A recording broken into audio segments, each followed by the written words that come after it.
Vous vous rappelez? Quand vous étiez enfant. Votre émission de télé préférée. Vous vous amusez encore aux jeux vidéo, je parie. J'ai passé l'âge de ces conneries. Je te propose un voyage dans le temps. C'était là dans le temps, c'était un tube. Cela me rappelle un tas de souvenirs. Je suis trop vieux pour ces conneries, moi aussi. Tous ces moments se perdront. Il n'y a qu'un moyen de le savoir. On fait le bilan, calmement, se remémorant chaque instant. D'accord, faisons comme ça. La seule conclusion que je peux en tirer est que Nous ne sommes pas trop vieux pour ces conneries. Nous ne sommes pas trop vieux pour ces conneries. Comme tu penses. Nous ne sommes pas trop vieux pour ces conneries. Ouais. Bonjour tout le monde, merci d'avoir téléchargé ce nouveau podcast, que vous soyez déjà auditeur Dommage Collatéral ou pas du tout. Là on s'embarque dans quelque chose de plus simple, de beaucoup plus court, mais quelque chose d'aussi agréable à écouter, j'espère. On va vous expliquer le schmilblick dans un instant, mais avant je vais saluer la petite équipe qui m'entoure pour ce pilote. Est-ce que vous pourriez tous vous présenter en quelques mots? Bonjour Audrey. Bonjour César, voilà, je suis Audrey, grande fan de Final Fantasy VII, je suis créatrice d'élixir et potions magiques, voilà. Voilà pour les quelques mots. Merci. Arnold. Bonjour, je m'appelle Arnold, je suis traducteur, je suis membre d'Avalanche à plein temps et à côté de ça je suis rédacteur de pop culture chez timburton.net et au Super Pouvoir. Soyouz. Bonjour, moi c'est Soyouz, je suis artiste, storyboardeuse, auteur de BD amateur et fangirl avant tout. Et Fabrice. Oui, bonjour, je m'appelle... Dans ton micro, on t'a dit. Oui, bonjour, Neko Furioso aussi, et je suis fan de FF7 et je fais plein de petites choses à côté. Et c'est très bien que tu sois là parce que c'est à toi qu'on doit le titre de cette émission, je te remercie. Mais merci à tout le monde d'être là, je suis très content de vous avoir pour ce pilote.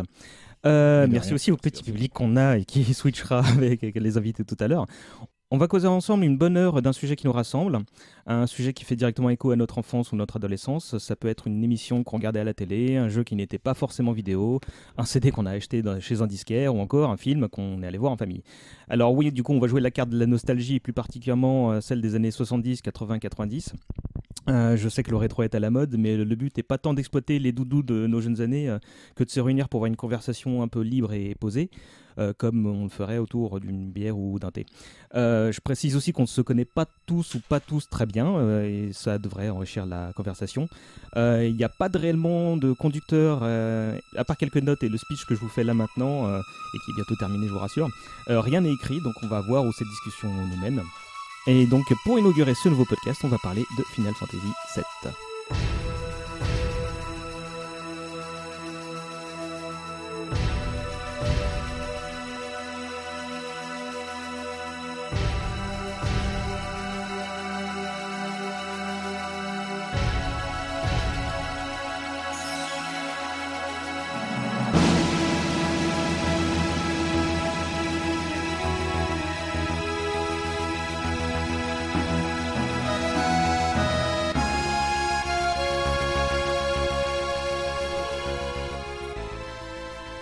Alors, pourquoi Final Fantasy VII vous vous demanderez, je vais vous répondre tout de suite et en terminer avec cette trop longue intro.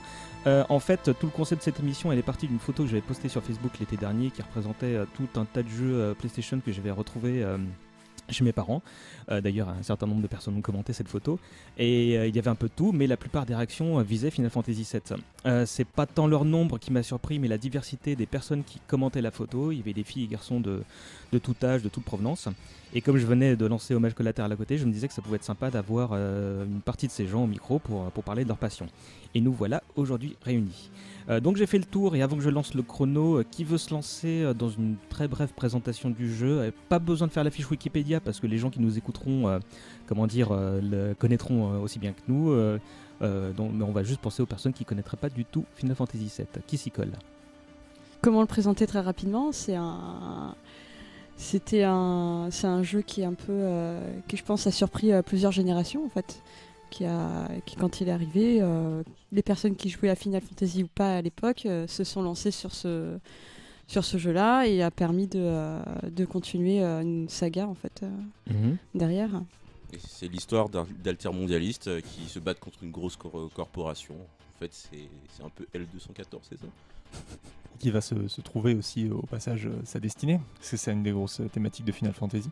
Mais surtout pour le présenter, je crois que l'important c'est aussi de préciser que c'est le premier Final Fantasy qui est arrivé en Europe, et principalement en France, puisque générationnellement, comme tu dis, je pense que c'est le jeu qui nous a un peu tous mis... qui nous a tous mis face à un gros truc, quoi. Et c'est aussi le premier Final Fantasy avec des éléments 3D également. Alors on va y aller, on va juste préciser que c'est un jeu sur PlayStation 1 et qu'il est sorti en 97, donc ça fait 20 ans et ça ne nous rajeunit pas. Il est sorti pour Noël 97. Ouais, je en tiens à préciser novembre. parce que j'avais reçu Absolument. mon petit catalogue de mon papy. Et je vais lancer le timer pour qu'on soit bon. Attention, c'est parti, on a pile 1 heure. Pour commencer, je vais vous demander à chacun d'entre vous, en commençant par Claire, comment tu as découvert l'œuvre, à quel âge tu avais, dans quel contexte? Alors moi j'ai découvert Final Fantasy VII à la télévision en voyant les pubs tout simplement. Où à l'époque je commençais à jouer aux jeux vidéo, j'étais super fan de Tomb Raider, de jeux plutôt comme ça. Et en fait j'avais été absolument époustouflée par les expressions des personnages. Bon, c'était il y a 20 ans, je précise. Et je me disais, waouh, c'est trop cool et tout. Et j'ai trop envie d'y jouer. Et en fait, j'étais partie dans mon magasin de jeux vidéo dans ma Cambrousse pour m'acheter Tomb Raider. Et je n'ai pas pu m'acheter Tomb Raider. Du coup, j'ai acheté Final Fantasy VII à la place. Et là, ça a été la grosse révélation. Je ne comprenais rien du tout au début parce que c'est le premier RPG auquel je jouais. Mais ça m'a assez bouleversée. Je devais avoir 14 ans, 13 ans, 13-14 ans, quelque chose comme ça. Je devais être en 4e ou en 3e, ouais. Et ça a été un petit tournant dans ma vie. Je me suis dit, mais je veux être chara-designeuse, etc. Je ne suis pas devenue chara-designeuse, mais maintenant je travaille dans le dessin animé et tout, et je fais de la BD. Ça a été un gros... Game changer. Un gros game changer. Sur d'autres sujets aussi, mais peut-être un peu plus tard dans la conversation. Ouais, on va y venir. Ouais.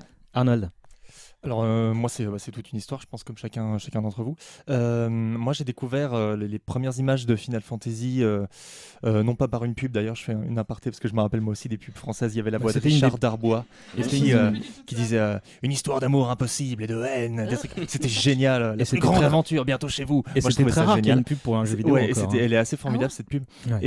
Et en fait donc moi j'ai découvert ça via je sais pas si vous vous souvenez de ce vieux magazine qui s'appelait Player One, ouais, que je lisais avidement. Tu viens de résumer la manière dont j'ai découvert, donc c'est très bien. Je peux rajouter Console Plus si tu veux pour ta nostalgie. Non, moi. Donc j'étais abonné à ces magazines et j'ai vu effectivement il y avait un long article comme il disait à l'époque d'une dizaine, quinzaine de pages où chaque page il y avait un petit descriptif des personnages qu'on allait pouvoir jouer, et je trouvais ça génial, cette variété de persos qu'on pouvait jouer dans un jeu d'aventure qui n'était pour le coup pas un jeu de baston, qui est souvent le type de jeu où tu as plus de personnages jouables. Et donc du coup j'ai attendu fiévreusement la sortie de ce jeu, j'ai mis les sous de Noël de côté, c'était 500 francs à l'époque quand même. 3 CD. Et je me rappelle particulièrement de l'achat de ce jeu, tout simplement parce que le jour même on a essayé de me le racketter. Ah bah d'accord. Je suis descendu dans une petite boutique qui s'appelait Bonus Game, que Audrey connaît. Oui, bien sûr, c'était à côté de chez nous. En bas de ma rue, il fallait descendre un escalier de 205 marches. Un truc, quand t'as 12 ans, c'est l'Everest, quoi. J'ai acheté mon petit jeu, tout fier, je suis rentré et j'avais à peine fait le quart de l'escalier qu'il y a un petit groupe de mecs qui m'a couru derrière en disant file ton jeu. J'ai jamais couru aussi vite de toute ma vie. Donc c'est dire si ce jeu je l'ai mérité. Je suis arrivé chez moi en sueur et le temps de me remettre de mes émotions avec un coca, j'ai branché le jeu et puis depuis je crois que je ne suis jamais descendu de ce train qui est entré en gare de Midgard. Oh, c'est joli. T'avais quel âge? J'étais à 12 ans je crois, c'est 97, c'était 12-13 ans je crois. D'accord. Audrey, à ton tour. Moi j'ai découvert par un magazine, alors pas le même magazine puisque Console Plus et tout était utilisé plus pour lire les codes, les retenir et ramener chez moi, mais j'avais mon grand-père en fait qui s'occupait des cadeaux de Noël et moi j'avais déjà des consoles à la maison parce que mes parents me savaient déjà gameuse, et donc j'avais droit à ma petite télé en fait déjà, une petite télé parce que je me souviens, c'est quand j'allumais, elle était gros type cathodique. Voilà, elle était encore verte pendant une demi-heure. L'image, mais j'étais contente parce que j'avais une image et je pouvais jouer. Donc j'avais mon petit catalogue de Noël et voilà, j'ai demandé à mon grand-père, je fais voilà, je voudrais avoir une PlayStation 1 avec Final Fantasy VII. Et il me dit d'accord. Bon, alors du coup j'ai eu je savais déjà que je voulais, parce que j'étais déjà dans ce milieu gaming. Sauf que j'avais oublié un détail à l'époque, recevoir sa PlayStation 1 et Final Fantasy VII, jouer 20 minutes et se dire « Papy, il me faut une carte mémoire ». Midgar, moi je l'ai connu au moins une dizaine de fois. C'est arrivé en train avant de pouvoir vraiment profiter de l'aventure. Voilà. Mais c'était un plaisir de revoir cette entrée qui pour nous déjà était bluffant. L'entrée en matière, de la SF dans du jeu de rôle, c'était rêveur, quoi. C'était vraiment une grosse nouveauté et ça donnait envie, donc c'était un plaisir de la recommencer 10 fois avant de pouvoir enregistrer ma partie. L'avantage c'est qu'après le premier boss tu savais très bien comment Tout manœuvrer. à fait. Oui. Allez Fabrice. Moi c'était un peu plus honteux. Ton micro. C'était un peu plus honteux. Regarde, comme moi. Ça a été un peu plus honteux parce que mes potes m'ont ambiancé dessus. J'ai également lu pas mal de magazines, notamment un magazine PC qui en faisait une grosse pub et tout. Et je m'imaginais un jeu complètement dingo. Pour mon âge, j'avais 9 ans. Donc j'étais plus sur des jeux terre à terre. Et quand je l'ai eu et que j'ai lancé, j'ai pas du tout aimé. Et c'est en fait après Final Fantasy VIII que je suis revenu sur le 7 et que là je me suis pris la petite claque en me disant putain j'ai été trop con de passer à côté. Voilà. Merci. Tu vois qu'il est bien le 8 en fait. Il crée des vocations ce jeu. C'est le meilleur. On va un tout petit peu en parler tout à l'heure. Est-ce que vous... Alors moi j'ai acheté également la PlayStation pour l'occasion. J'étais un de ces gens qui était pro Sega pendant un temps et qui avait une Saturn, qui a vendu sa Saturn pour Final Fantasy VII parce que c'était comme toi Arnold, le jeu qui me faisait mais briller les yeux sur Player One avec. J'étais déjà dans le jeu sans l'avoir découvert quoi. Donc je pense que j'étais en transe pendant un long moment après l'avoir enfin lancé. Est-ce que vous jouiez avant parce que vous avez une affinité avec la fantasy, avec cette licence ou pas du tout? C'était votre premier FF à tous Alors, pour moi, oui, je connaissais les anciens, mais pour moi, oui, après, j'ai joué déjà à d'autres jeux, ouais. En RPG, j'en jouais déjà quelques-uns, mais je crois que c'est mon premier gros choc avec la licence, ouais. Comme pour beaucoup de gens, parce que je faisais pas beaucoup d'imports et qu'il fallait pouvoir se le permettre. T'avais fait quel RPG avant? Tous les Zelda, les trucs comme ça, quoi. D'accord. Legend of Thor sur Mega Drive. C'est bon ça. Tous ces trucs qu'on a eu sur nos consoles 16 bits, quoi. Moi, je jouais déjà pas mal aux jeux vidéo avec mon petit frère. Et en fait, quand on était petit, on avait sur Mega Drive un jeu qui s'appelait Landstalker, quelque chose comme ça, qui était très très chouette. Et en fait, en fausse 3D isométrique, c'était une catastrophe. Mais il était très chouette. Et en fait, on a passé toutes nos premières années sur PS1 à rechercher un jeu comme Landstalker. On connaissait pas Zelda parce qu'on n'avait pas de... Nous, on était plutôt Sega aussi, mais PlayStation 1 et pas Saturn ensuite et en fait quand j'ai acheté ce jeu avec mon frère on était oh mais c'est comme Landstalker, pas du tout mais ça avait le côté RPG où on progressait avec un scénario, une sauvegarde et surtout des personnages, moi c'est vraiment ça qui m'a plu et le côté fantasy moi j'aimais bien aussi déjà de base même s'il n'y a pas grand chose à voir avec FF7 mais pour le côté fantasy Ouais, non, je vois très bien ce que tu veux dire. Du coup, pour moi, c'était vraiment le tout premier RPG. Je jouais pas mal aux jeux de plateforme et aux beat'em all, que j'aime bien taper sur des trucs. Et du coup, le fait de devoir choisir les attaques et tout, ça me cassait mon rythme. Et c'est pour ça que j'ai pas aimé d'abord. Mais avec FF8, un peu plus vieux, et ensuite en revenant dessus, je me suis rendu compte que c'était ouf. C'est une bonne transition vers des RPG plus exigeants, tu vois, la petite côté strat, en fait, tu te comprends que ah oui, mais je peux être plus fort, donc je vais retrouver tous ces matériels, etc. Et ça permettait d'avoir une action plus élaborée. Et en fait, c'est comme si tu étais un général dans une histoire de fantasy. Et donc, c'est à tous votre premier FF? Ouais. Oui. Sans surprise, le fait qu'il soit, vous l'avez fait en VF, qu'il soit accessible. Sauf si on compte le faux FF qu'il y avait sur Game Boy. Le Mystic Quest, Mystic Quest, qui était un faux FF entre guillemets. Pour le coup, j'ai joué bien avant, du coup. Donc vous étiez déjà quand même bien gamer avant la licence. Clairement. Vous jouiez sur quoi avant, vite fait? Moi, je les ai tous eus. De la NES, la Game Boy, Super NES, Mega Drive, jusqu'à l'arrivée de la PlayStation, qui est peut-être la console que j'ai gardée le plus longtemps, je crois. Au point de la pucer, tu sais, pour avoir les gens n'importe. Oui, je vois très bien. Voilà, donc, oui, assez gros gamer. Quand tu as posté cette fameuse photo sur ta page, il y a tout qui est remonté, quoi. Je les ai tous encore chez moi, je crois. Voilà, C'est pareil, moi je suis passée autant par Sega que par Nintendo, puisque j'avais pas forcément envie de me limiter sur une licence, donc les Master System, Mega Drive, NES, Super NES, Game Boy, toutes les consoles portables qu'on pouvait avoir pour partager les jeux, c'était pareil. Donc, Fabrice Game Boy, NES et Mega Drive, mais en fait la Game Boy c'était ma console et toutes les autres c'était les consoles de mes frères, et quand ils partaient de la maison, tu ils partaient aussi. Voilà. Moi c'était surtout Game Boy, Master System, Mega Drive en plus, et après PlayStation 1, PlayStation 2, puis après j'ai plus de temps pour jouer malheureusement. À peu près même parcours que Arnold et Fabrice. J'ai eu quelques consoles très Sega avant de passer à la concurrence, parce que c'est vraiment le jeu qui m'a fait acheter, comme je disais, comme dire la PlayStation. Parlons du jeu en lui-même. Enfin, qu'est-ce qui vous a plu, qu'est-ce qui, au-delà peut-être de vous allez me dire l'ambiance ou les personnages, qu'est-ce que vous citeriez en premier comme gros kiff? La musique. Ouais, la musique de Nobuo Uematsu. C'est vrai que la musique, elle est très entraînante, elle est belle, en même temps, elle est très poétique aussi pendant le cours du jeu, quoi. Donc elle est très agréable à entendre. C'est-à-dire que même sans jouer et avoir la musique en fond, on se laisse bercer avec, quoi. Je peux encore la mettre même en l'état, tu sais, vraiment avec le son MIDI et tout. Il y a tellement de réorchestration et tout, je crois que même les réorchestrations, je les aime pas autant je les kiffe pas autant que la BO originale. Que la BO originale, parce que c'est celle que je mettrais en fond sonore en post-prod, mais en la réécoutant là, parce que je l'avais pas fait depuis des années, je me suis rendu compte que c'était un son très bon pour l'époque, parce qu'on passait à une plateforme CD, mais que c'était loin c'était plus une période de transition entre les 16 bits et tout le son parfait qu'on a actuellement.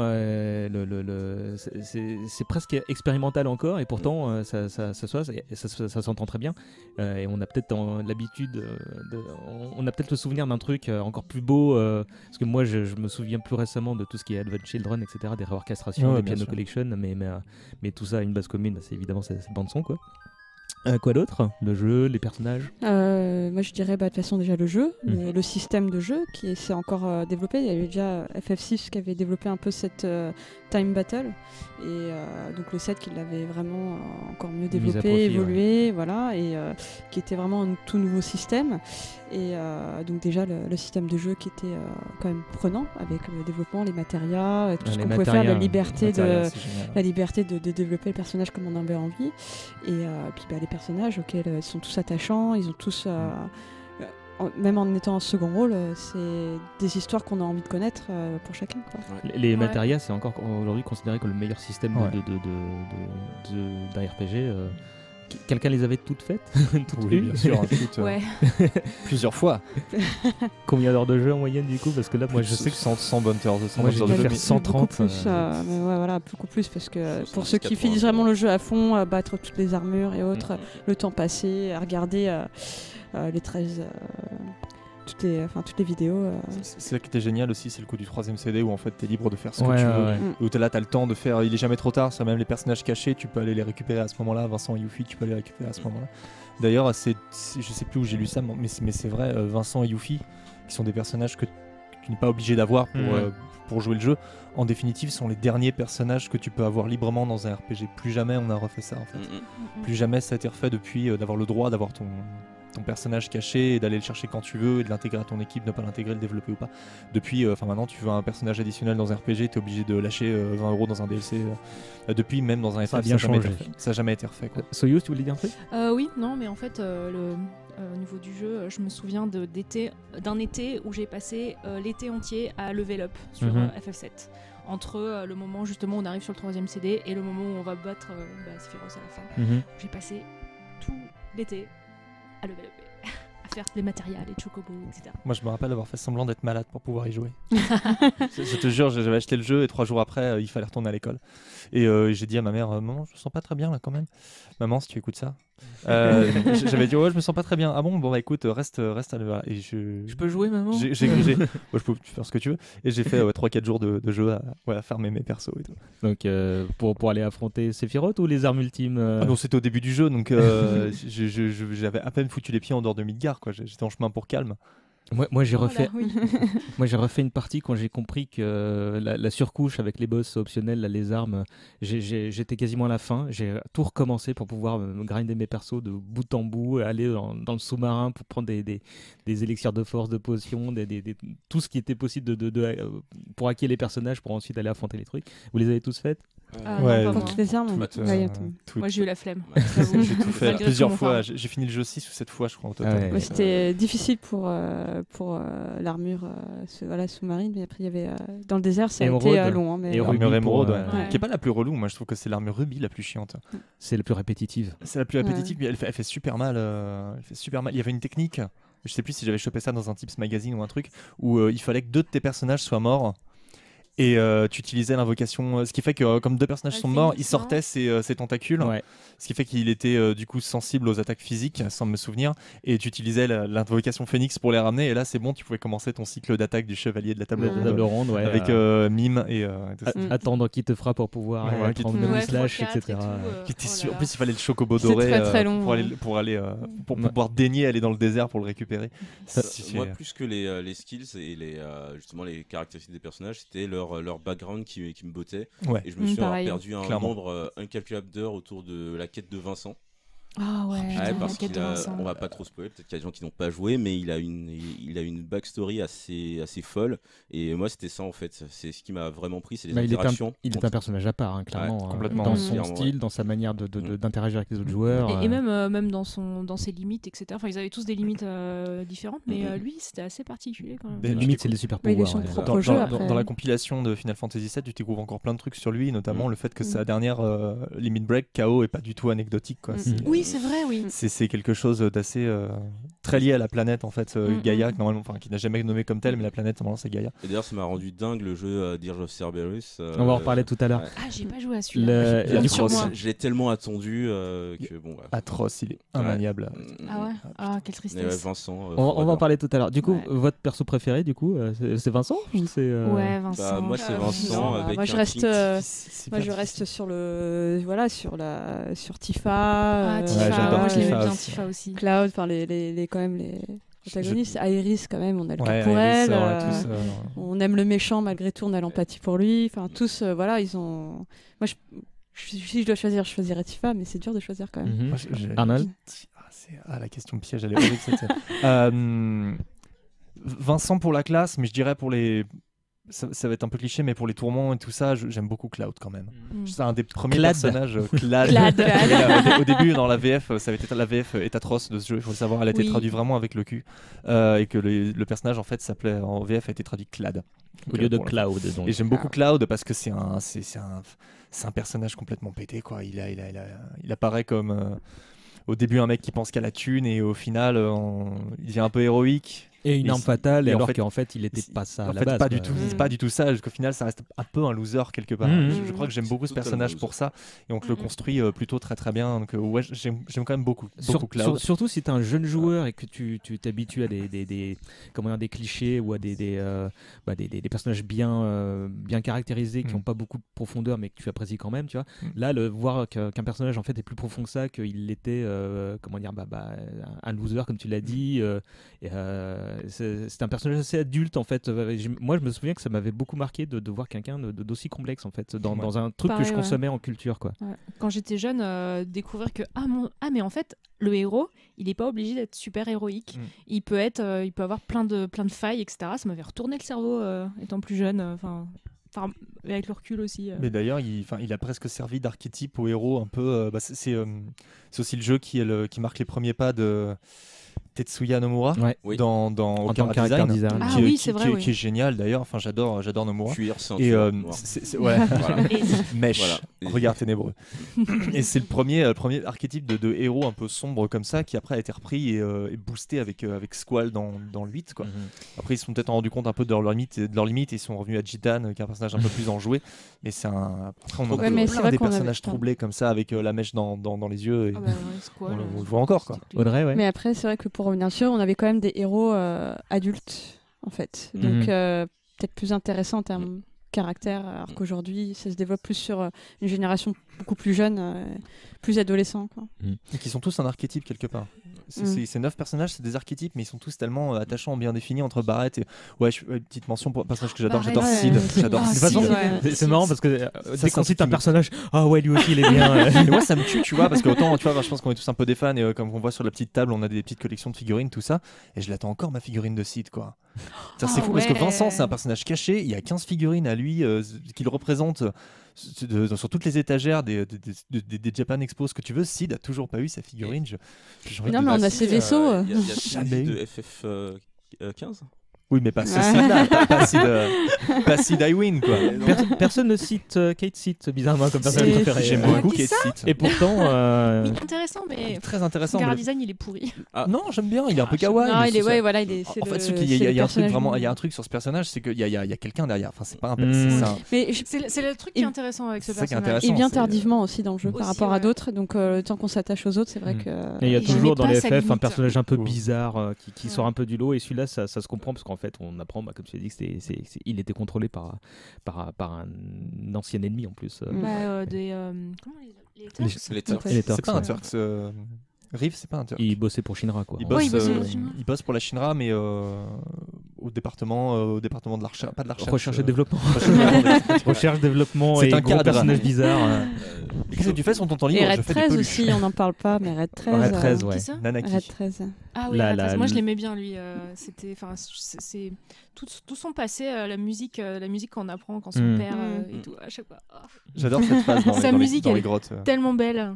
Et puis ils ont tous leur petite histoire et qui se conclut si tu fais la quête, et la sienne c'est avec la mort de son père adoptif, et tu vois qu'il revient. C'est le seul personnage à laquelle l'arme ultime la dernière arme est donnée si tu fais cette quête. Je crois que tous les autres tu dois vraiment batailler, tandis que lui il doit juste assister à la mort de son grand-père, quoi. Ouais, c'est vrai. Tu voulais dire un truc, Fabrice? Ouais, il faut que je revienne sur Barrett, sinon pour la communauté. Il est trop bien, Barrett. Ouais, il est trop bien, et surtout c'était un des premiers personnages black que je voyais dans un jeu vidéo, donc étant moi-même chocolaté, ça m'a bien plu. Et bon, Iris, est-ce que vous saviez qu'elle allait mourir? Non. Eh bien non, pour moi non. Est-ce que ça vous a traumatisé? Vous étiez en PLS après coup? Oui. Un peu, ouais. Moi j'ai trouvé ça culotté, mais je fais partie des gens qui l'aimaient pas trop. Je l'aimais pas trop au début. C'est culotté, et j'ai appris à l'aimer. Mais c'était surtout que on dit on a un personnage important dans la saga, on peut pas nous le tuer parce qu'il va faire l'aventure avec nous, on l'a fait booster comme tous les autres, même si elle a des armes un peu nulles, mais on la garde avec nous. Mais non, mais voilà, c'est un personnage qui est important, on va la faire booster, et puis là on arrive et là dans la trame on dit ok. En fait, il y a les gens qui étaient amoureux d'elle. Et donc qui l'adoraient, et les gens qui la détestaient mais qui pouvaient pas renier que c'était le personnage central et qui ont été malgré tout choqués par sa mort. Elle m'a mis en PLS parce qu'elle est morte avec mes objets, c'est surtout ça. Elle aurait pu les lâcher. Elle a pas lâché les matériaux? Ouais. Si, les matériaux, je pense que tu les récupères. Je crois que j'ai perdu trop de trucs avec elle. Je sais plus si tu récupères tes matériaux. Non, je crois qu'on les perd. Moi je me rappelle que je l'avais farmé comme un bâtard parce qu'il y a un boss juste avant dans le temple des anciens qui s'appelle le démon du mur, qui est un monstre horrible à battre. Moi je m'ai trop galéré, du coup j'ai farmé mes persos, je les ai farmés et juste après le temple, Iris elle disparaît, elle quitte le groupe, et quand elle meurt, non seulement d'un point de vue émotionnel effectivement tu t'es attaché et tu fais et puis en plus ça arrive juste avant la fin du CD, quoi. Symboliquement tu fais alors faut que je change de CD, faut que je change de... Mais je pense que ça c'est de la narration intégrée non pas dans le gameplay mais dans l'expérience du joueur, de dire non, on va leur faire changer le CD, on va leur faire se demander si elle est vraiment morte, etc. C'est brillant, quoi. Et en fait elle est vraiment morte, et tu passes le début du deuxième CD mais complètement déboussolé, quoi. Ah, c'est clair. Ce n'est pas possible, parce que tu disais donc c'est un jeu qui nous a fait grandir avec des petites idées comme ça qui, quand on est jeune, on parlait de la caractérisation de Cloud, mais justement la mort d'un personnage c'est pas quelque chose auquel tu es vraiment confronté dans la pop culture, maintenant beaucoup plus, mais pour l'époque. Surtout juste après la mort d'Iris, on se retrouve plongé dans le désert glacé, après le village glaçon. Village glaçon, j'allais dire village flocon, tu vois. Et ça, tu te retrouves perdu dans le froid, tu viens de perdre ta copine, c'était assez glaçant, j'ai envie de dire. Ouais. J'aimais bien quand elle mourait, enfin tu sais, tous tes personnages qui viennent rendre un hommage à son corps juste avant que tu le balances dans la flotte. Ouais, avec et les en fonction des personnages que tu as dans ton équipe pour affronter Genova juste avant, les réactions des personnages sont différentes. Comme Nanaki va hurler à la lune, Sid il va s'allumer une clope, je crois, il va regarder un peu en l'air, et puis Barrett lui met la main sur l'épaule, et ce que j'aime bien, c'est Vincent ne fait rien. C'est-à-dire qu'il s'approche du cadavre, il fait rien, il s'approche de Cloud, il fait rien, il s'en va. Il est tellement ça en dit long quand même. Tout est dans son regard. On va pousser la caractérisation des personnages jusque là. Et alors, ça, je trouvais ça cool. Et c'est des personnages qui ressemblent à des briques, en fait, c'est des Lego en 3D. Oui, c'était extrêmement expressif en fait. Oui, ils ont pas de bouche, mais ouais, mais ils ont des yeux, ils ont des grands yeux. Et puis même dans l'acting des personnages, c'était vraiment efficace. C'était beaucoup dans la mimique en fait, quand ils disaient non avec la tête, ce genre de choses, et en fait, au bout d'un moment, tu connais par cœur leur langage corporel à tous. Ouais, leur manière d'être, leur relationnel. Je sais plus s'ils faisaient des trucs quand tu touchais pas à la manette. Non, je crois pas. Comme FF8, ils faisaient des trucs, ils se tapaient la semelle, ou ils faisaient des trucs comme ça. J'aime bien ce genre de petits. Ouais, mais dans FF8, on les voit les uns. Ouais, c'est à partir de celui-là où ils changent pas entre les phases de combat, parce que dans les phases de combat, et par contre, ils sont entre guillemets à taille humaine, ils sont pas en super difformes. Ça, c'était intéressant d'un point de vue direction artistique, en fait, d'avoir des personnages représentés de manière différente. Et même au niveau des cinématiques, il y avait des cinématiques où ils étaient plutôt en SD, des cinématiques où ils étaient plutôt, comme les chara-design de Je pense que c'est une limitation technique qui pouvait pas se permettre de faire. Mais ça marche pas mal, je trouve, malgré tout. Comme on l'a dit. En tout cas, pour l'époque, c'était leur prouesse de pouvoir réaliser ça. C'est vrai, quand tu les revois maintenant, tu fais ça pique un peu. Le système de jeu a quand même un peu vieilli aussi, je trouve. Ça me dérange pas. C'est peut-être ma nostalgie qui est. Moi, j'ai plus la patience pour ce genre de jeu. On va en parler tout à l'heure, de savoir si on peut encore jouer à ça. Fabrice ? Je me rappelais de la scène du casino. Je me rappelais de la scène du casino où il y avait justement un vieux pervers qui essayait de sauter sur un clad travesti. Et Don Corneo. Ouais, c'est ça. Et du coup, la gestuelle de ce Don pervers était absolument incroyable. Enfin, on le voyait vraiment. C'était fou ça. Il remue un peu du cul comme un chat excité. Il balançait des petits coups de rein avec la musique. Comme un vieux cœur. C'était terrible. Chaud ça. Ouais, c'est vrai que tu le ferais plus ça maintenant. T'es gamine et tout, tu vois ça. Qu'est-ce qui se passe ? Je peux prostituer mes personnages. En plus, au début, comme j'avais pas les solutions, etc., je savais pas lesquels items récupérer pour pouvoir faire choisir Cloud. Donc, j'avais réussi à faire choisir Iris, Tifa, puis ensuite Cloud. Devant ton micro. Pardon, c'était marrant. Il y a aussi, à force, qu'il les a tous choisis, moi aussi. Ça change rien au final. Non, ça change rien, au c'est final, plus rigolo quand c'est Cloud qui est choisi quand même. C'est assez marrant de chercher des strings dans les bordels de Midgar. Je trouve ça rigolo. Est-ce qu'il y avait un truc qui vous déplaisait dans le jeu ? Les combats toutes les 3 minutes, enfin plutôt tous les 3 pas. Les combats aléatoires. Les combats qui étaient longs. Enfin, moi, je voulais avancer le scénario, les combats, c'était pas mon truc préféré en fait. Il y avait pas un petit côté challenge, je récupère les matérias, je vais dans tel niveau parce que les monstres sont plus forts, oui, mais c'était parce que j'avais envie de finir le jeu, tu vois. Mais au bout d'un moment, j'en avais marre de faire. C'était une contrainte assumée. C'était plus une contrainte pour moi, ouais. D'accord. Ouais. Vas-y. C'était peut-être le visuel qu'on avait quand on fait les invocations. Au bout d'un moment, c'était bien de pouvoir les couper. Les passer. À un moment, si on aurait eu le choix, ça aurait été cool. Mais bon, après, ça fait. Ronde. Voilà, c'est juste cette partie-là. Je pense qu'au début, c'était content de pouvoir réaliser ça. Comme ils étaient contents, ils ont laissé. Et c'est dommage qu'on ne pouvait pas les squeezer par la suite. Je crois qu'après, dans les épisodes suivants, on pouvait, mais effectivement, dans celui-là, ouais. C'était aléatoire, je crois. On les voyait une fois complètes, et après, quand on les réutilisait. Mais c'était très long. C'était zappé automatiquement. Dans FF8 à la rigueur, tu pouvais booster ta attaque avec la touche. Mais là, ça t'occupe fallait à la rigueur. Tandis que là, je me souviens même plus de ça. Tandis que là, non. Un autre truc qui vous déplaisait ? Ne pas pouvoir passer les cinématiques en fait. Bon, la traduction, on l'a dit tout à l'heure. Non, mais traduction, une fois que tu as perdu 2-3 fois et que tu reviens et que tu te retapes une cinématique, c'est. Oui, c'est vrai. Mais d'ailleurs dans les invocations il y a aussi un sacré bestiaire, c'était plutôt impressionnant. Odin qui était optionnel et qui il meurt dans celui-là, non c'est dans FF8. C'est dans 8 qu'il est remplacé par Gilgamesh, c'est ça? Donc Odin qui a la classe alors qu'il ressemble à rien si tu le regardes aujourd'hui, mais par la majorité des invocations aussi, c'est sacré bestiaire. Vous aviez tous des affinités avec la fantasy sans forcément savoir ce que c'était avant, non? Clairement. Oui. Comme quoi? Tolkien. Ouais, le Hobbit. Moi, beaucoup de littérature en ce qui me concerne. Je lisais beaucoup Conan. Conan aussi, ouais. Moi, c'était Dragon Quest, enfin la Fly, qui avant même Final Fantasy, qui donne le mot, tu vois, tiens, ça c'est de la fantasy. Bon, c'est l'ultime fantasy en plus, mais Fly, c'était le truc qui me fait dire, ouais, ça, voilà, les mages, les chevaliers qui ont des grandes épées, voilà, ça c'est de la fantasy. Ok, d'accord. Il y avait aussi le livre dont vous êtes le héros. Dont j'étais oui, forcément.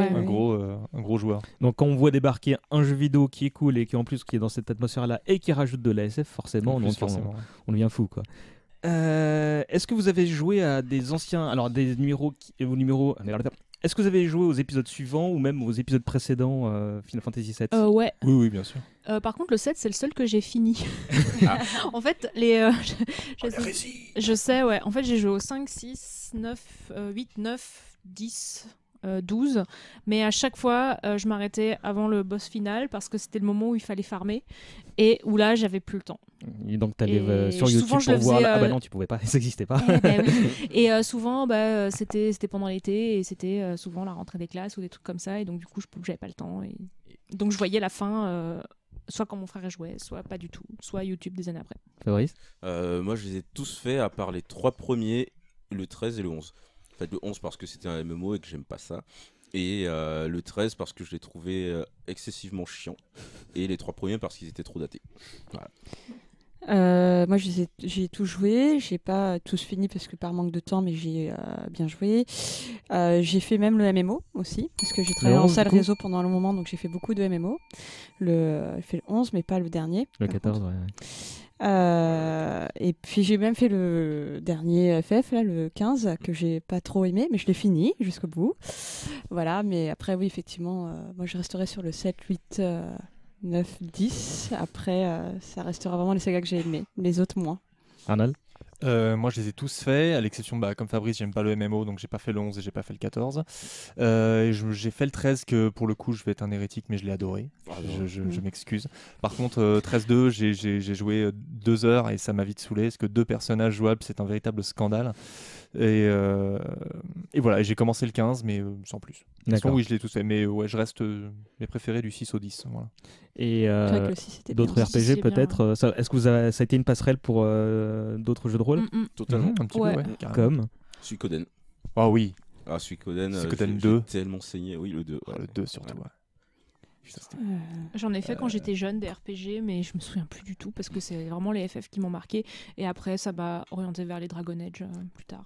D'accord. Chrono Trigger. Il y a aussi Chrono Trigger et Vagrant Story. Vagrant Story. Ça c'est autre chose. Donc voilà, mais ça a ouvert c'était le début d'un petit âge d'or. Ouais, c'est tout à fait parce que ça a vraiment relancé, ça a créé même une génération, je pense, dans le gaming pour les jeux de rôle en fait. Et des gens, comme certains d'entre vous, qui ont essayé les anciens épisodes. Ensuite, peut-être pas tout de suite après, mais en émulateur, les trucs comme ça. Ouais, dès que c'était accessible en fait, dès qu'on a pu avoir parce que tout n'était pas accessible sur les jeux. À la suite de Final Fantasy VII, sur PlayStation, ils ont réédité les anciens. Ils ont des trucs qui s'appelaient Final Fantasy Compilation, Final Fantasy où il y avait le 4, 5 en même temps, et le 1 et 2 sur une même compile. Il n'y a que le 3 qui est resté inédit un petit moment. Il est ressorti sur DS, je crois. Et le 6 après. Et le 6, je sais plus quand est-ce qu'il a été réédité, mais oui, ils l'ont refait. Ouais. Le 6, je l'avais trop en français en émulateur, je me souviens. Moi, je crois que j'ai joué parce que je parlais pas anglais. Ils ont tous sorti en émulateur et après ils avaient refait un beau CD. Ils avaient fait des beaux CD avec des Ils avaient fait des illustrations. De Yoshitaka Amano, ils ont refait des beaux trucs. Est-ce que vous avez essayé de rejouer à l'original depuis? Enfin, toi, tu l'as fait 6 fois, mais est-ce que c'était 6 fois d'affilée Non, pas d'affilée, depuis qu'il est sorti. Mais j'y ai pas rejoué récemment.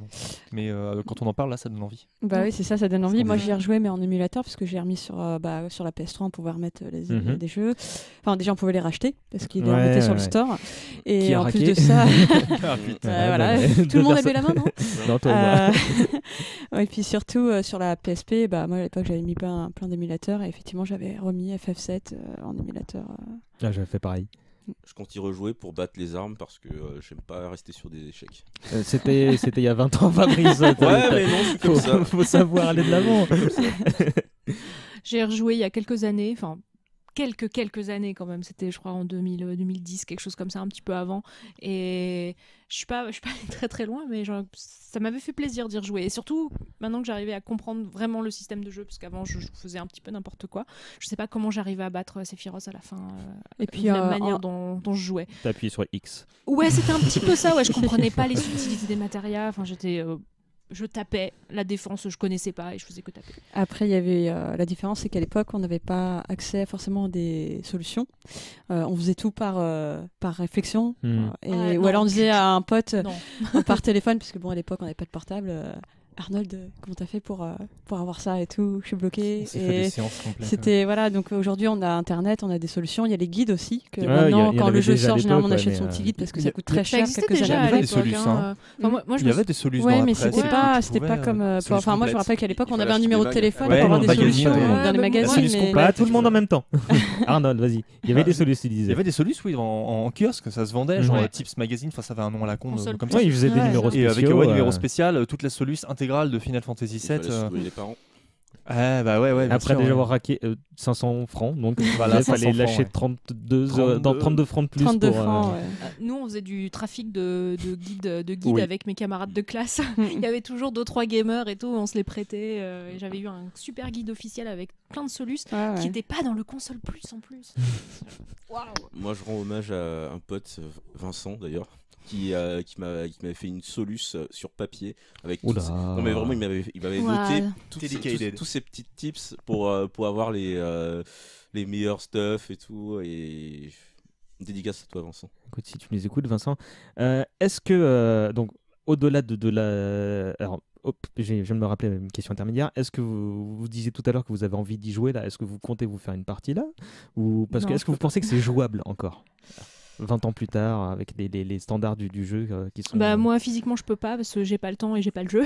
Et j'ai pas de PS1, donc bref, pas grave. Et si tu pouvais? Et si je pouvais, je sais que j'aurais pas le temps, donc je pense pas que... Les autres?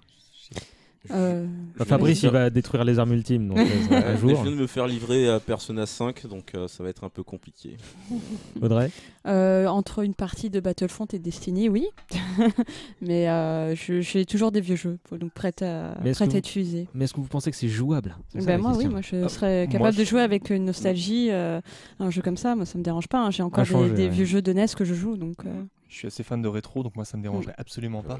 Et j'ai jamais considéré FF7 comme un jeu rétro. Enfin, j'arrive toujours pas à le considérer comme un jeu rétro. C'est un peu comme on disait avec Claire tout à l'heure, une espèce de pierre angulaire. Tu vois, c'est le truc, je peux le rejouer avec plaisir et plusieurs fois. Et voilà quoi. Moi, comment vu que je suis jeune, c'est pas un jeu rétro. Vu que je suis jeune, mais je t'emmerde. Le jeu auquel j'ai joué quand j'étais petit ne peut pas être un jeu rétro. Voilà. Comment la licence et cet épisode-là en particulier vous poursuit encore aujourd'hui? Est-ce que oui? Alors, en fait, FF7, ça a été un petit peu la pierre angulaire de toute ma vie. C'est le jeu qui m'a fait plonger dans le dessin. Donc maintenant, c'est mon métier. C'est le jeu qui m'a fait plonger dans tout ce qui est œuvre transformative, en fait, donc fan art, fanfic, etc. Et ça me poursuit encore maintenant. C'est-à-dire que quand j'avais 14-15 ans, j'ai découvert les fanfics, le fan art, les doujins. Et mon premier réflexe quand j'ai découvert ça, c'est est-ce qu'il y en a sur FF7? Et il y en a beaucoup. Et donc ça m'a plongé là-dedans, tout ce qui est yaoi et compagnie. Le chemin classique de la fangirl. Et ça m'a encore maintenant il n'y aurait pas eu FF7, je me serais peut-être pas plongée autant dans les fandoms et dans le dessin, et dans ma carrière elle n'en serait pas là sans FF7 quoi. Arnold, est-ce que vous pouvez répéter la question? Comment l'œuvre est-ce qu'elle te poursuit encore aujourd'hui? Est-ce qu'elle t'influence? Je pense je crois qu'après FF7 c'est aussi un des trucs que j'ai préféré dans le jeu, c'est aussi le côté super riche de son histoire, l'intensité de ses personnages, comme je disais tout à l'heure. Le truc qui m'a le plus attiré, c'est quand j'ai vu le chara-design des persos, qu'ils avaient tous une histoire un peu. Et je crois que j'ai beaucoup écrit après avoir joué à ce jeu. Ça avait la valeur cathartique d'un livre, d'un bon gros livre, avec plein de cheminements, plein d'histoires, un truc un peu... Après, ça a été un univers étendu, Final Fantasy VII, la compilation et tout, mais ça, à la rigueur, voilà. On va en parler dans un instant. Je crois que ça m'a vraiment pas mal influencé. Ça m'a donné l'envie d'écrire des histoires, d'écrire des personnages et de suivre ça avec autant d'assiduité que j'aurais suivi Saint Seiya, par exemple, qui aussi est un grosse pierre blanche dans ma vie de fan. Pareil. Audrey ? Oui, alors moi j'ai pas du tout de métier artistique, presque, si on peut dire Mais que si, maintenant mais le cocktail aujourd'hui a beaucoup évolué, mais on va dire que pour Final Fantasy VII, je pense que ça a un peu éduqué aussi une génération, puisque ça apporte beaucoup de choses, et puis surtout, moi, je pense que ça a ouvert... Ça a ouvert plein de milieux. Moi, j'ai travaillé dans le jeu vidéo en fait après pendant 8 ans. Donc, moi, j'étais déjà vraiment dans ce milieu-là et ça booste à connaître un peu toute la technique derrière. Après, comment ils vont le développer, pourquoi, dans quel objectif, qu'est-ce qui vont faire plaisir aux fans. La musique, les fan art aussi, enfin derrière ça... Si je dis pas le bêtise, t'as fait du cosplay aussi Final Fantasy, non ? Un petit peu. On ne dira pas qui, quoi, comment. Sauf si t'as envie d'en parler. Par plaisir, mais suffisamment... Si je suis restée sur Tifa, qui était vraiment le personnage et qui reste accessible, oui, tout à fait. D'accord. Fabrice ? Du coup, moi, ça a faussé mon rapport à la complexité des jeux. Ce qui fait que quand il n'y a pas d'histoire cachée, de personnages cachés, je les considère comme incomplet. D'accord. Et vraiment, c'est encore une fois cette quête de Vincent. C'est vous vous souvenez de cette partition à jouer au piano et tout. Oui. Voilà. Même réaction autour de ça. C'est ce genre de bêtises. En fait, ouais, ça va tout fausser. Et maintenant, quand un jeu n'a pas ce petit biscuit derrière, je sors. J'ai encore un peu fou. Voilà. L'actualité, enfin. Après ça, tu l'as dit tout à l'heure Audrey, les jeux sont ressortis sur différentes consoles, donc PS3, PS4. Il y a eu la compilation, quelqu'un peut en parler. C'était toi qui étais parti pour un mot Je t'en parti pour en parler, oui. Il y a 4 jeux, je crois, 4 projets qui ont boosté la compilation. Donc il y avait Before Crisis, qui était un jeu préquel qui s'intéressait aux Turcs. Qui n'est pas sorti chez nous, c'était qui était sur portable, smartphone à l'époque. Pareil. Ça m'a rendu ouf aussi, je voulais trop y jouer. Il y a eu le film d'animation Advent Children. Il y a eu Crazy Score, qui est un préquel qui s'intéresse à l'histoire de Zack. Sur PS. Là, on a changé complètement le système de jeu. Et Dirge of Cerberus, qui est donc la vraie suite d'Advent Children, qui se passe après Final Fantasy VII et Advent Children, et qui est un jeu de shoot consacré du coup à Vincent, et qui n'est pas très bien. Voilà. Quelle indignité. Oui. Et puis après, il faut dire que tellement la saga aussi avait, ces personnages portaient, il y a quand même les Dissidia qui ont permis aussi de jouer, effectivement comme tu disais, je fonce, je tape, là effectivement c'est du jeu de baston, mais avec tous les personnages qu'on peut retrouver dans tous les Final Fantasy. Donc ce qui je pense aussi a ouvert à toute une génération d'autres Final Fantasy pour ceux qui ne s'étaient pas forcément intéressés avant FF7 ou d'autres. Et puis ça c'est parce que c'est un coup de cœur sur ce jeu-là, même si ça n'a rien à voir directement. Kingdom Hearts qui nous a permis de rejouer des petits personnages comme Sephiroth en boss. Donc, tu l'as volé. Voilà. Donc il nous a permis quand même de rejouer des personnages antiques de FF7 et de jouer contre des personnages antiques de FF7. Il y avait aussi un jeu de baston qui est pas dans la compilation qui s'appelle Airgaze. Oh la vache, le vieux. Une seconde avant que tu te donnes ce titre, j'ai vu 14 flashs là. J'étais en train d'y penser justement. Qui était un jeu de baston que moi perso je l'avais acheté que pour ça quoi.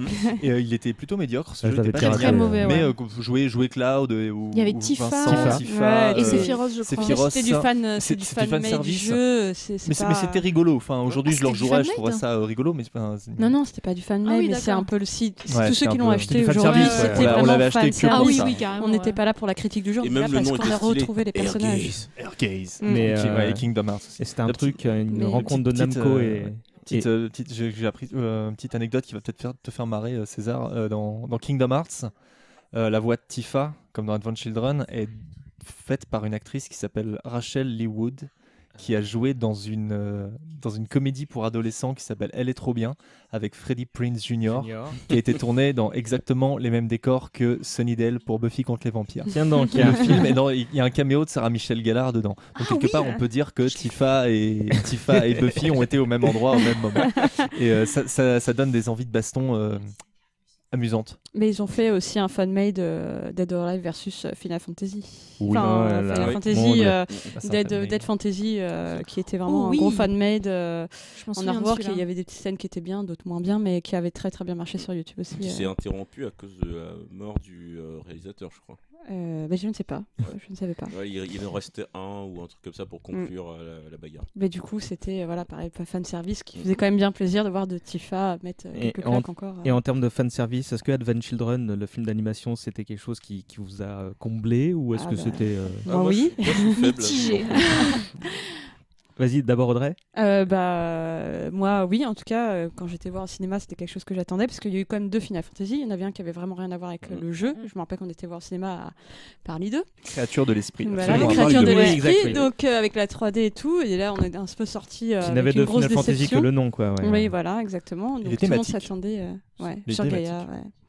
Et donc Final Fantasy Adventure Island qui était la suite. Donc on attendait tous de pouvoir revoir enfin nos héros mythiques. Ce qu'ils étaient devenus. Et visuellement, moi j'étais assez heureuse de voir tout ça. Et la musique, Tifa dans l'église, revoir des personnages de la Shinra, et puis Sephiroth, Barrett même, enfin tous un petit rôle. Enfin quand on voit Bahamut en armure, enfin on voit les matériaux, les implications. Et surtout cette limite de Cloud. Cette limite à la fin. À la fin, avec le pouvoir de l'amitié. My pants, comme on oui, dit. mais la musique a rendu cette scène complètement dingue. Elle était très bien, c'est le point d'orgue de ce film. Et le moment où les épées tombent et qui... Moi, j'aime beaucoup la baston entre Tifa et je sais plus comment il s'appelle, dans l'église des fleurs, qui est cool. Ah oui. Mais en soi, je trouve qu'il y a quand même un petit peu fan service, genre les personnages... Les personnages comme Barrett, Yuffie, Red 13 débarquent juste à la fin pour dire 2 mots. Je trouve que c'est un petit peu dommage, sachant que Vincent apparaît vraiment pour lui dire un truc avec un air très ténébreux, ce qui était absolument pas utile. Mais il apparaît à part pour le fanservice. Moi, ça m'a comblé. Je suis un peu frustré là-dessus, mais en soi, le truc est super bien fait et puis il est cool. Ce avait l'air un peu plus neutre. Ouais, le scénario, il tient un petit peu sur un ticket de métro. Oui, c'est pas faux. Moi j'aime bien les scénarios complexes, j'aime bien quand les personnages sont creusés et j'ai été un peu frustrée là-dessus.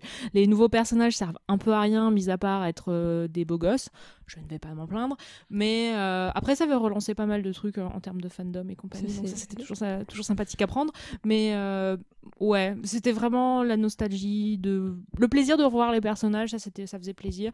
Quelques petits trucs à dire sur l'animation, mais c'est parce que je suis picky. Je suis animatrice aussi, tu vois. Voilà. Fabrice. Toujours dans l'animation, c'était quoi le cours? Enfin, c'était un OAV sur Last Order. Last Order, ouais. Je l'avais, je sais pas combien de fois je l'ai rematé parce que c'était Zach qui se tapait et en fait on voyait se taper avec une animation de ouf. Ça où c'était vraiment beau. Des mecs, il y avait l'épée qui passait entre les racines dans la boue et qui défonçait des mecs et je me suis dit mais Zach en fait il est trop fort, il est trop stylé.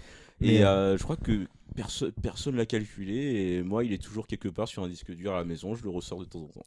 Moi je reviens 30 secondes sur Advent Children parce que moi je l'étais allé le voir 2 fois à Beaubourg au centre Pompidou parce que la première fois ils étaient en promo du truc qui allait sortir un jour, on savait pas comment, où il y avait même on supposait même qu'il pouvait sortir en salle, etc.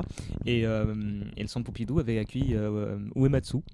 Et j'avais été envoyé par Sci-Fi Universe, si je dis pas à l'époque, parce que ils savaient que j'étais le gros fan et ils avaient projeté 15 minutes, donc 1 an avant la sortie du truc, et j'étais mais sur un petit nuage là pendant 15 minutes quoi.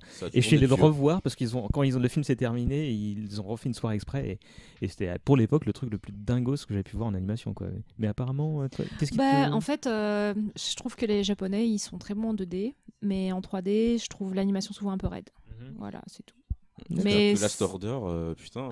Mais ouais, par contre, je me souviens de Last Order et ça, je me souviens que c'était très chouette. Mais tu vois, je vais aller le revoir ce soir en rentrant. Zach fout un double coup de pied. Et j'étais là, oh, merde.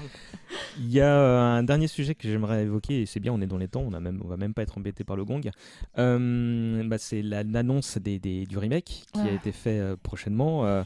Alors, en préambule, c'est qu'il y a une, je sais plus quelle E3 ou quelle conférence où ils avaient annoncé un Final Fantasy VII qui n'était juste que la ressortie de la version originale qui avait déçu tout le monde, et pendant très longtemps c'était une arlésienne quoi, et donc c'était il y a 2 ans, 1 an et demi qu'ils ont annoncé donc le remake. Alors votre réaction respective et est-ce que vous avez envie d'y jouer? Vas-y Soyouz. Alors moi ma première réaction c'était voilà, parce que FF7, ce qui faisait sa force, c'était le mélange de drame et de comédie. Et avec le chara design de façon Advent Children qu'ils ont choisi pour ce remake, comment est-ce qu'ils vont refaire? On peut pas refaire Don Corneo qui agite le cul et toutes les petites pépites de comédie qu'il y avait dans le set et qui justement faisaient, qui apportaient quand même quelque chose. Et j'ai peur que ce soit un peu trop lisse. Ça va être très beau, mais ça va être très beau, ça peut que être beau, mais alors je me fais cette réflexion par rapport au remake et tout. Tu refais pas une peinture de maître, quoi. Ouais. On refait pas une peinture de maître. J'ai rien contre les remakes, ça peut être des propositions, mais le monde du jeu tel qu'il est aujourd'hui, les propositions qu'on te fait dans les jeux next-gen, je pense que c'est pas du tout raccord avec tout ce qui nous a fait kiffer dans ce jeu où on avait une certaine liberté de mouvement, de se retrouver sur une map et d'aller où on veut, n'importe où, quand. Ça a pas l'air d'être parti pour ça, parce que je pense que les dernière rumeur, c'est que ce sera un jeu à chapitre. Ouais. Alors, comment dire, je pense qu'ils vont revenir dessus parce que en fait, ils avaient dit ça pour se garder pour se mettre un filet de sécurité dans le sens où on dit ça fait 20 ans, on sort ça pour les 20 ans, sauf que les 20 ans se terminent là dans un mois. Et les gens disaient le premier chapitre va sortir avant les 20 ans, donc là a priori c'est pas. Non, c'est pas. Peut-être que ça a encore le temps de changer. Ça fait un moment qu'on n'a pas une nouvelle. Ça fait un moment qui plus est. Mais je sais pas. On aura plus plaisir d'avoir, comme je disais tout à l'heure, les personnages cachés. On aura pas. Après le système de matéria pourra peut-être être un petit peu encore augmenté. Enfin, je reste curieux et bien évidemment que moi personnellement j'y jouerai. Mais je pense pas qu'il y a. Ouais, je pense que c'est surtout pour jouer jouer sur la nostalgie des joueurs. Et puis même moi, quand ils l'ont annoncé, j'étais content, quoi, tu vois. Enfin, ils ont montré aucune image du jeu. Ils ont montré une petite démo quand même. Non, la démo, elle a suivi quelques temps plus tard, mais pendant la conférence à l'E3, il y avait juste comment dire, des vues sur Midgar, Barrett de dos, et quand tu commences à reconnaître Barrett dans la salle, ça s'excite, puis après tu vois un blondinet avec une épaulette, et là, bon, ça y est, c'était réussi. Ouais, ça commence à manquer un peu d'honnêteté, cette affaire. Enfin, genre, ils ont déjà commencé à fabriquer des prototypes de figurines alors que le jeu est même pas encore. Enfin, tu vois, je trouve ça un peu. J'y jouerai, mais je peux que juger sur pièce, mais pour l'instant, moi, je suis pas emballé. Puis après, il y a un truc, ça c'est tout personnel. Final Fantasy 7, 8, 9, tout ça j'aimais beaucoup. Et après, c'est con, mais à partir de l'arrivée des voix doublées, j'ai commencé à décrocher un petit peu des FF. Même si j'ai adoré le 10, je trouve qu'il y avait j'avais une distance un peu en moins avec ces personnages qui fait que je pouvais moins m'y identifier. Et là, revoir ce truc-là avec des voix et puis des attitudes. Paradoxalement, c'est que ça mi-chemin entre un bouquin. Là, t'avais de la lecture, donc même si tout l'aspect visuel t'était donné, t'avais un minimum d'immersion. Là, le fait qu'on te donnait la voix, tu perdais un petit peu, c'est ça que tu voulais dire? Ouais, puis j'ai peur que tous les clichés d'animation et d'attitude de personnages soient surexploités. Entre les personnages à mèche qui se recoiffent d'un mouvement d'épaule et puis les expressions graves et tout ça, tu peux plus les imaginer. Je pense qu'il y a une petite part d'imagination en moins. Je suis pas méga en kiff. Après, on verra sur pièce. On verra dans quelques mois. Audrey? C'est clair que j'y jouerai aussi, par curiosité, parce que j'ai envie de voir ce que ça donne. Et puis, voilà, la saga ne s'arrête pas là. Mais je pense que je n'aurai pas autant de plaisir que la découverte du premier. Et effectivement, alors après, nous, on a déjà découvert les voix et les attitudes parce qu'on a eu Advent Children. Donc, je pense pas que moi, ça me choquera. Mais effectivement, je peux comprendre qu'on n'aura plus notre imagination qui pourra jouer sur ce jeu-là, quoi. Fabrice? Moi, le balèque est total. Enfin, je sais pas. Quoi qu'il arrive, même si le jeu est bien, je sais pas. Qu'il nous fasse un vrai Final Fantasy original, cool. Et moi, c'est tout ce que je veux. Pourtant, les remakes, c'est assez cool. Ça permet à de nouvelles générations de checker le truc. Mais je trouve que Final Fantasy 7 pour le coup n'est pas assez vieux pour qu'on en fasse un remake. Donc voilà, donc s'il est bien, tant mieux, mais j'ai pas le temps. Je suis trop vieux pour ces conneries. Il y a un petit côté prendre les fans pour des vaches à lait qui m'agace un petit peu. Enfin, concentrez-vous plutôt pour faire comme vous disiez, faire des bons FF avec des bons personnages et des bonnes histoires plutôt que de réchauffer un cheval mort en fait. Réchauffer un cheval mort. À propos de cheval mort, il y a un remake de Shadow of the Colossus. Le truc est tout récent. C'est pas possible. Sérieux ça? Oui, mais non, faut arrêter ça. Faites des bons jeux. Voilà. Qui veut le mot de la fin? Jouer à Final Fantasy 7, il est jamais trop tard pour bien faire. Je pense que ce sera le proto-mot de la fin de chaque émission. Jouer, regarder tel truc dont on vient de parler. N'oublions pas Final Fantasy 12, putain. Ah oui, alors petit mot. C'est quoi votre préféré d'ailleurs de la saga? Est-ce que c'est le 7 ou est-ce que c'est un autre? Le 7, je crois que je suis un peu obligé, moi, en ce qui me concerne. Mhm. Ils sont tous vachement bien, mais j'ai un petit pincement au cœur pour le 8, pour le 9, pardon, qui est vachement bien. Très différent, mais j'aime beaucoup. Mais le 7, je pense. On peut faire un top 3 ou pas? Ouais, vas-y. Donc 8, 7 et 12. Alors, dans l'ordre de préférence, du coup 8, 7, 12, d'accord. Moi, le 7, dans sa globalité, et pour l'univers et les personnages, pas très loin, il y a le 9. Le 9 était vraiment très très cool en termes d'univers. Pas en termes de combat, par contre. 7, 9 et 6. Ah, le 6, ouais. Parce que il est très très riche, le 6. Oui, c'est vrai. Moi, je partirais sur le 7. J'aime beaucoup le 10. J'aime beaucoup le système de combat du 10. J'aime beaucoup le bestiaire du 10. La musique, c'est vrai, c'est la meilleure. Voilà, j'aime de la beaucoup saga, plein de personnages. C'était facile, mais l'univers, les bestiaires, voilà, on s'éclate un peu. Et j'aime beaucoup le 8 pour l'histoire et les personnages. Pareil. Voilà. Merci. Ouais, Pas le moi. 8, J'aime non, beaucoup mais- le 8. Mais j'aime écoute, beaucoup quand même le 8. Moi, le 8 m'a beaucoup touché quand L'univers même. martial et académique, il n'y a rien de mieux. Ouais, mais les personnages, C'est Ah, ça les que le personnages type sont 0, excellents. ils étaient pas Ouais. tous bien. Il y a 6 personnages, ils sont tous cool. Non, je suis désolée, Si. Unoa, elle est chiante. Et Noël est chiante, ouais, bon, bah. J'y ai rejoué il y a quelques temps et elle était chiante. Bon, on va s'arrêter là pour cette première émission. Merci à tous les 4. Est-ce que vous voulez rappeler où est-ce qu'on peut vous retrouver ou pas Soyouz. Moi je fais un webcomic avec mon ami Jackpot qui s'appelle Joe et c'est des cowgirls qui sont cool. C'est trop bien. Merci. Arnold. Moi, vous pouvez me retrouver sur des articles cinéma et pop culture sur superpouvoir.com et sur timburton.net si vous êtes fan de Tim Burton et sur ma page consacrée au fantastique qui s'appelle La Grande Entrée. Voilà. Audrey. On pourra me retrouver dans mon bar. Voilà. Le Lavomatique. Voilà. Vous pourrez faire votre linge aussi. Voilà. Et boire de bons cocktails. Concept. Fabrice. Neko Furioso sur Facebook et Twitter. Je fais parfois des dessins et d'autres fois je raconte des bêtises. Et le goûteur culturel où je fais la promotion de trucs que j'aime bien.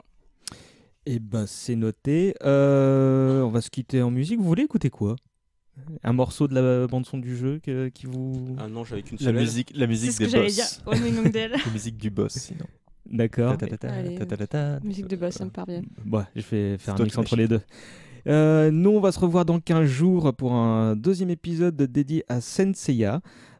Si vous... Oui, donc Arnold a l'air d'avoir envie d'être là. On va te trouver une place dans le public. Toi aussi, Moi, je veux Fabrice. troller. Merci beaucoup d'avoir écouté cette première émission. Et puis, on se dit à dans 15 jours. Salut. Salut. Salut.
C'était vachement cool.